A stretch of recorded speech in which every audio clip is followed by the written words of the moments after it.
Hello everyone and welcome to Maskcast, the official Masked Singer podcast.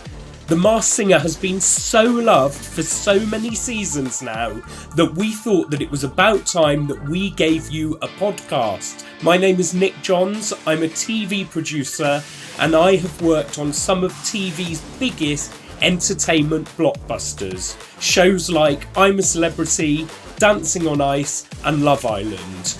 And I am a massive Masked Singer superfan. Over the next 8 weeks, I'm going to be here twice a week to give you as much inside scoop as I can possibly find on the whole Masked universe.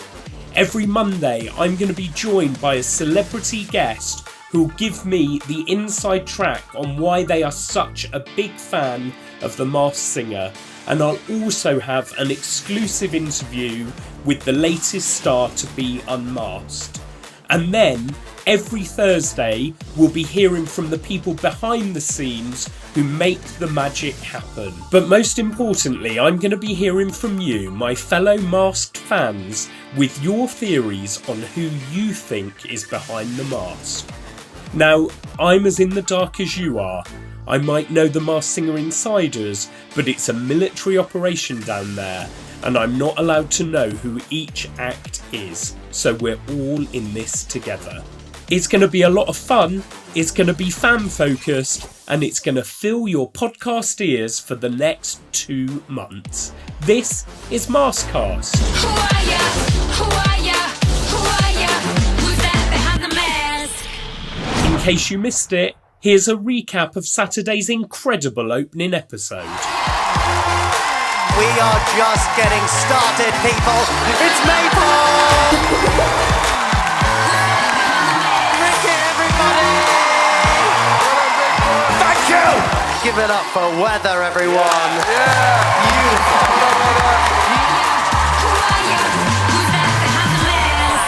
What an unbelievable show that was. We also waved goodbye to some incredible weather. Take it up! Take it up! Take it up! Take it up! Take it up! Who's that behind the mask? Dionne Warwick, everybody.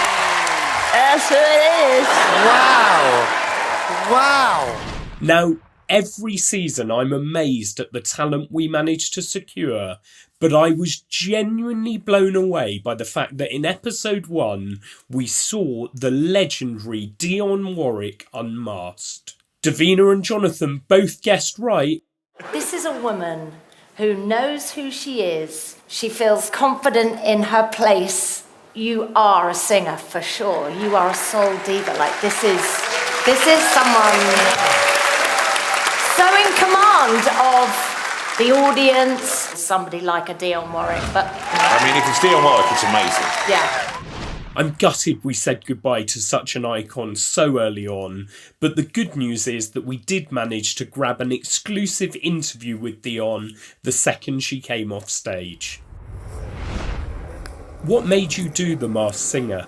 Well, I did it in the States, and it was so much fun. And when I got the call and asked if I would do it here, I jumped at the opportunity. I said, yeah, let's go have some more fun.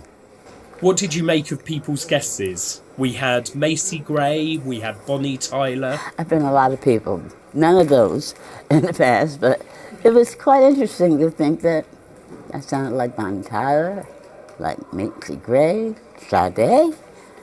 Okay, I'll take that. How have you found keeping this big secret? That's the hardest part of it all, because I'm a talker. I love to talk. And I couldn't talk to anybody. In fact, they gave you the sweater, the shirt, t-shirt thing, hoodie. That's what it's called, hoodie. That says, don't talk to me. Now, how are you going to tell somebody not to talk to you? But I had no choice. I had to follow the rules, and so I didn't say a word to anybody, and it was the hardest thing in the world for me to do. Do you think people will be surprised that you were unmasked as Weather? Well, maybe. You know, I've been telling people since I got here, I'm going to sing this song and then I'm going to say goodbye. It's been a pleasure. Because I mean, it's at a point now where a lot of people thought I lived here. I was here so much and doing so many concerts throughout the entire portion of England and I mean, the entire area. And the fortunate thing, and in some cases unfortunate, but unfortunately, I have never been able to disguise my voice. And that's been my blessing. And I never want to disguise it. So the minute I open my mouth, everybody knows, that's Dion. You've achieved so much. Do you still get nervous? You know, I've never been nervous ever.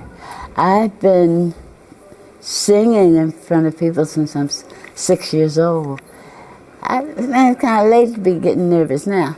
I have no reason, I don't think, to get nervous. You know, I've always adopted the attitude that wherever I'm performing, everybody in every one of those seats came for a purpose. That was to hang out with me. So that's what we're going to do. We're going to hang out, have some fun, and enjoy what we're doing. Because I get them to sing with me and laugh with me, and, you know, there may be a couple of tears here and there, but the joy is that they're the reason that I am where I'm at on that stage, and I'm the reason that they're sitting in that seat. Do you have anything left to achieve? Oh, yeah. You know, it's still the Oscar, the Emmy, and the Tony. Not necessarily in that order. Hey. Davina rightly said that power was one of your strongest clues. Where does your power come from? You know, I think I was brought up with it.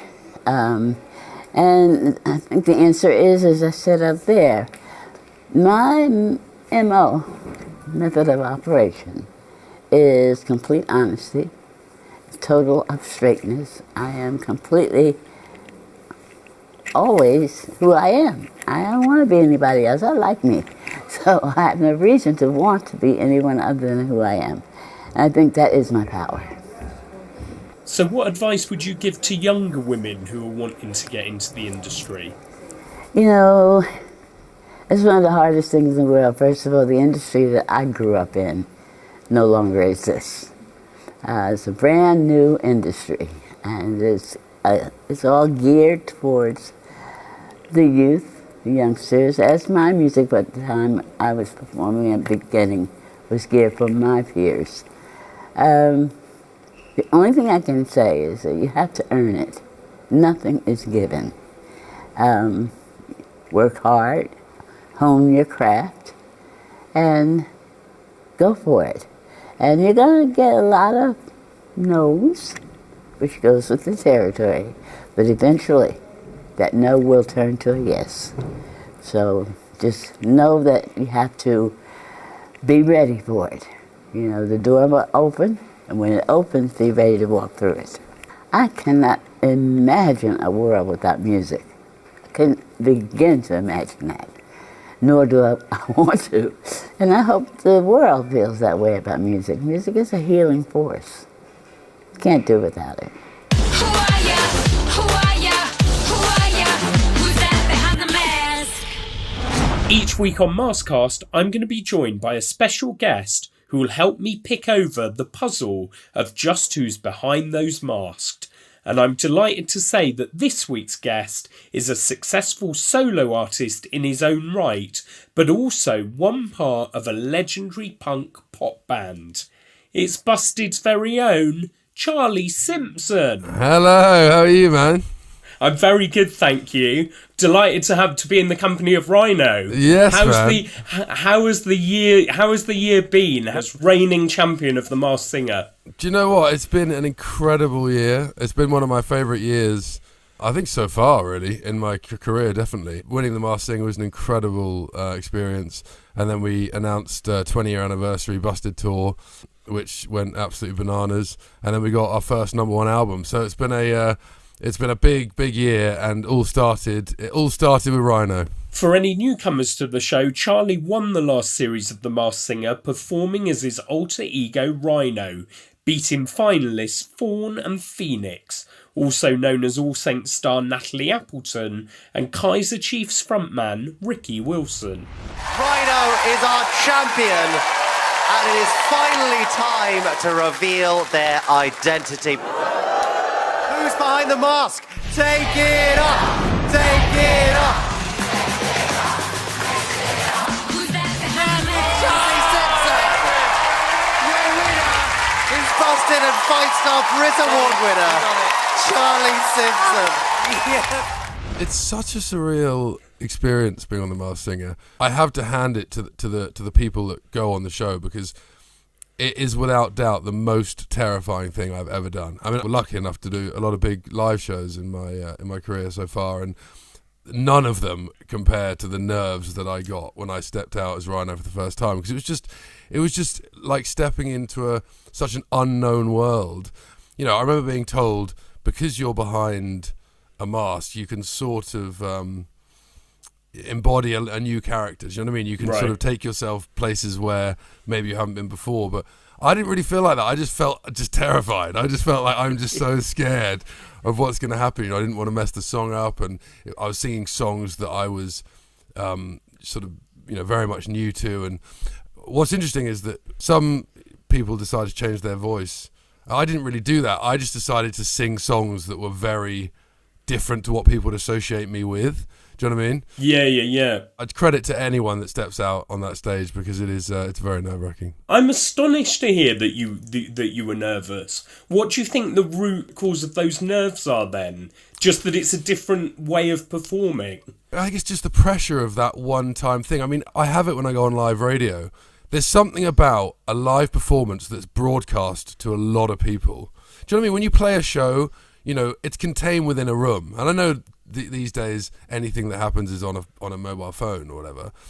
But it's just something so daunting about all the film cameras being there, the lights suddenly shining on you, and then you being this costume. And, you know, the Rhino costume was not an easy thing to walk around in. I was really hot, sweating.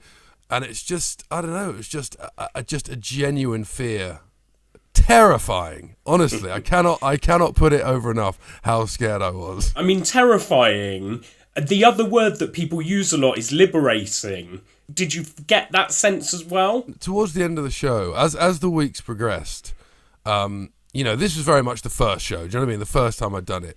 And I remember coming off stage after singing Chasing Cars, which was my first song, and then just feeling a rush of, okay, I can do this. Do you know what I mean? Like, this is doable, and I want to, because I wanted to start enjoying myself. Because up to that point, you know, I just lived in this really anxious period of what's it going to be like, and you know, what if I mess it up, and all the rest of it. And you know, it's such an alien environment.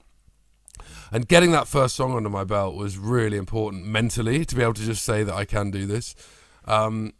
And then as the weeks went on, I just got more and more confident. By the end, I remember stepping out and just then really enjoying it, thinking I can do this. And I'm very much used to playing with a guitar. Do you know what I mean? Like, I always have a guitar on me, or I can hold a mic. So it's very weird to not do anything, to have nothing to do with my hands. That was a new experience that I was, you know, learning to deal with. I want to go right back to the beginning. What made you get involved with The Masked Singer in the first place? So I remember seeing the first season of The Masked Singer and thinking it was such an interesting idea, because it just looked like a lot of fun. But I really liked the concept. You know, it's such a mad concept and unlike anything on television. And this is the first time I'd actually done sort of Saturday night TV. You know what I mean? I've never really done a show like this. And that was for good reason. You know, I've been asked to do a lot of shows, and I've said no. And there was something about this show that just felt, you know, comfortable to me and looked like fun.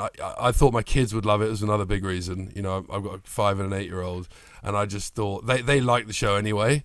So I thought that would be really funny to do it and then take the mask off and then to see it as me. Did they love it? They did love it.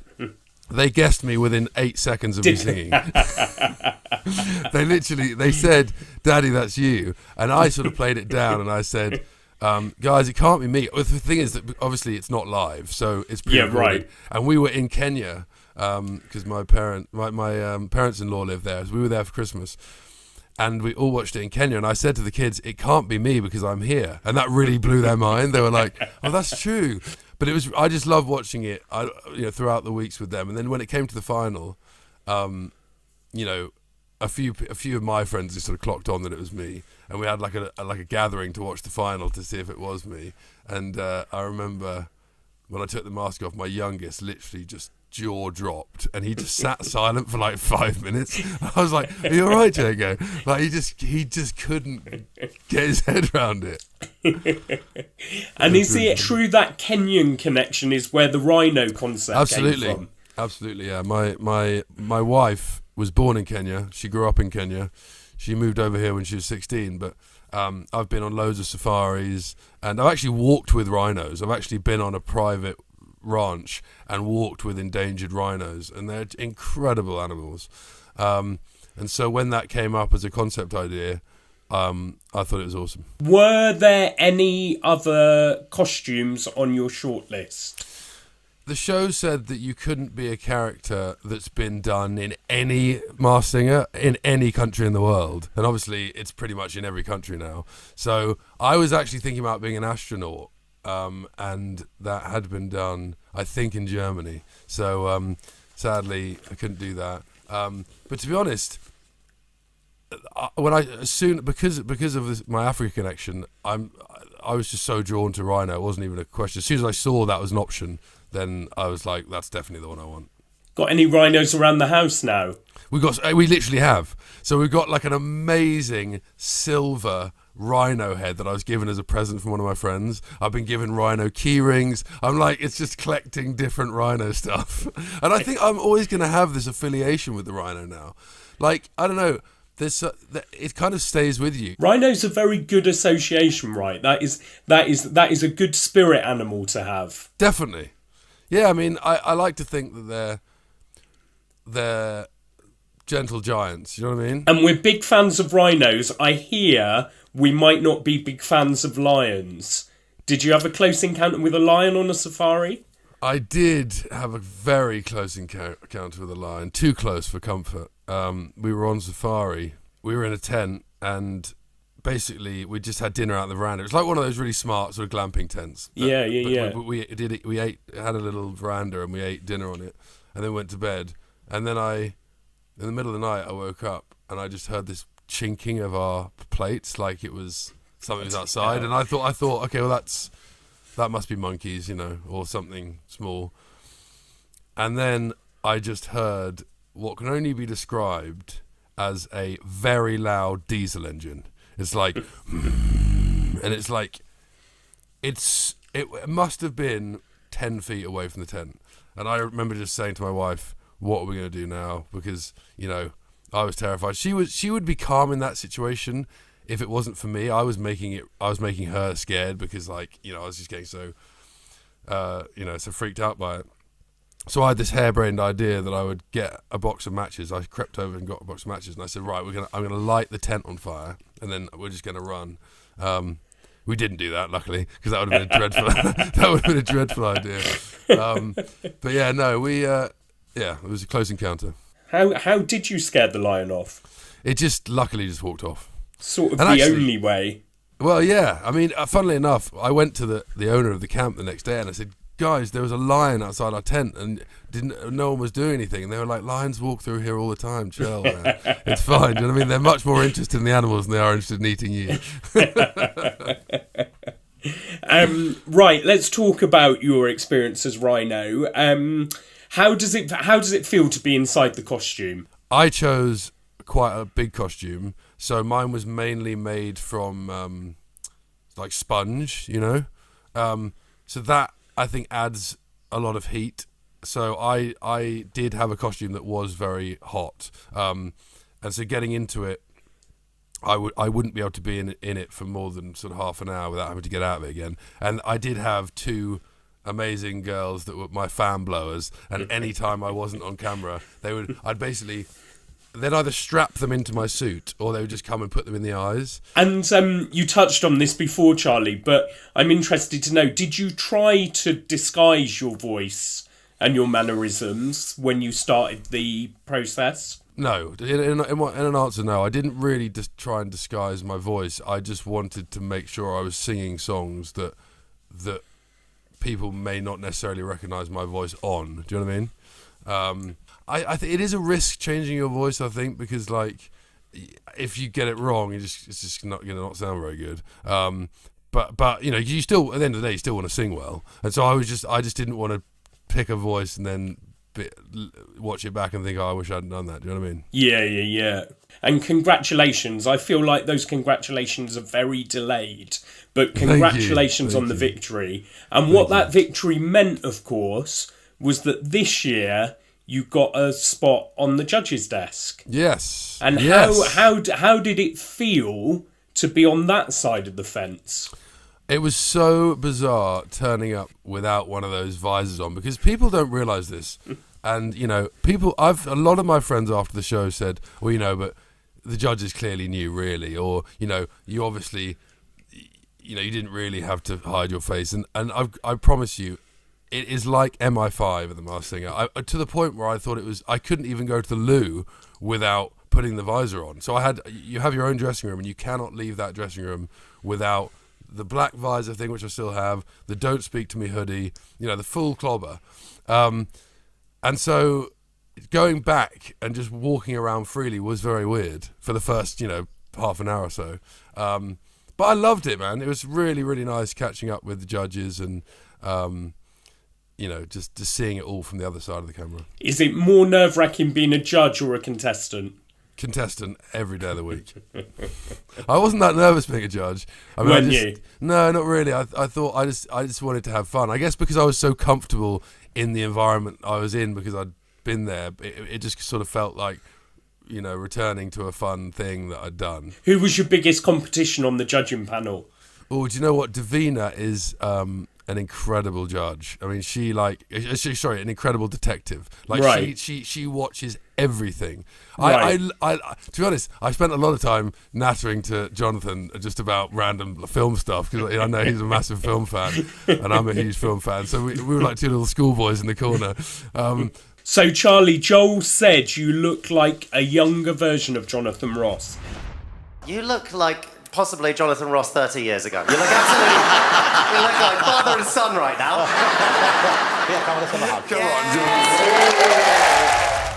How did you feel about that? I'll actually take that as a compliment. I'm a big Jonathan Ross fan. I have been for years. I watched him growing up. You know, I watched some legendary performances. I got to talk to him about some legendary stuff. You know, when Nirvana played his show, and you know, he's a legend. So like, I took that as a compliment for sure. But Davina is an incredible detective. She analyzes every aspect, and it's difficult. You know, these clues, they're pretty obscure. I mean, even some of the clues that people were given for me, I couldn't even remember myself. Like I remember watching back thinking, how have they even found that out? But then what's crazy is you go on Twitter and people know. You know, people are amazing at this game. It's incredible. What was your favourite of the performances that you saw? I think my favourite performance. Actually, I don't know. I think my favourite costume was Weather. I thought her costume was absolutely incredible. But performance-wise, I think they were all good performances in their own way. But I think that there was just something quite classic about Weather's performance. Weather! Oh!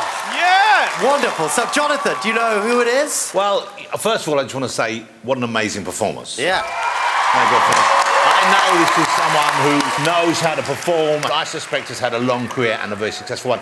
And I've got to say, this is probably my favourite costume of all time. I think it's so beautiful. Me too. So beautiful. I'm also liking the costume's giving me a natural glow from the left. It is. It's absolutely fantastic. It's definitely a singer. I think definitely a soul singer. First I thought, could that be Grace Jones? Then I thought, could it be Chaka Khan? Chaka Khan? Could it be Dionne Warwick? Honestly, I thought it was Macy Gray.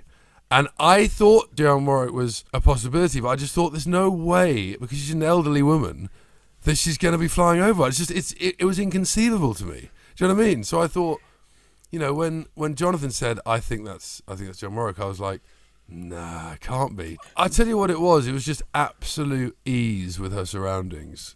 I knew within 10 seconds of seeing her perform, I knew that it was someone that had been doing this for a very long time. Because it's almost like there was no need for her to overperform or over-exaggerate. She just stood there and delivered in a way that she's done so many times before. So I knew that it was definitely someone that had been around for a long time. I just didn't think it would be someone that had been around for that long. You know what I mean? Amazing. And you saw half of the Masked Singers performing. It's a tricky question to ask, but do you think you've seen the winner performing? I think it's way too early to be judging, from these performances, whether someone could go on to win, because I think that there's people that may be nervous on the first performance that will find the confidence. Do you know what I mean? People are going to evolve. It's a long series. It's 8 shows, so you've got to give people time. I'm really genuinely off script, but I'm really interested in that observation. Do you think people do transform over time? 100%. Yeah. Yeah, I mean, you've got to realise how alien the situation is. No one on that stage will have done anything like that before. I mean, they may have dressed up and sung at a party somewhere, but really analyse what they're doing. They're stepping into a very elaborate costume. They're going on stage. They can barely see anything. They're singing songs they haven't sung before in front of millions of people. It's definitely possible that someone that finds nerves on the first show may, second or third show, get comfortable and then absolutely start to blast it, What does the show represent to you? Absolute fun, first and foremost. Secondly, it represents something personally in my life that I was really nervous about and apprehensive about doing. And as I touched on earlier on, I put myself in the most vulnerable really of situations, because when you're in the unknown, you do feel a bit vulnerable, and I think that it sort of empowered me and gave me a huge sense of confidence, especially to when I won it. It's like I just felt really good afterwards, and I think that it was just the show and that period in my life will hold a special place. You know what I mean? I have very fond memories of the entire thing. It's lovely to hear, Charlie. Thank you so much on behalf of all of us here at Maskcast for coming to talk to us about it. And awesome. Thank you on behalf of the whole of the Masked Singer team for the work that you continue to do as Rhino. It's much appreciated. Very much looking forward to watching the rest of the show, because I'm a fan now. I'm going to be watching every season. Who are ya? Who are ya? Who are ya? Who's that behind the mask? As expected, that has been incredible fun. Who would have thought that we'd learn that Charlie was so in awe of Davina's detective skills, and that he nearly got eaten by a lion? Now, whilst we've had 2 superstars on today's podcast, I want the next one to feature you. I want you to tell me your guesses, no matter how ridiculous they are. And I want you to send me any questions that you want to know the answers to. What do you want me to find out from backstage? Let me know and I'll do my best to get an answer for you. After all, us Masked Singer superfans need to stick together. This has honestly been so much fun. I'll be back on Thursday when I'll be discussing why Rat's van is missing a U and whether Maypole has done a spin in the Big Brother house. So don't forget to subscribe so that a fresh episode lands in your inbox twice a week. Until then, bye Maskcasters!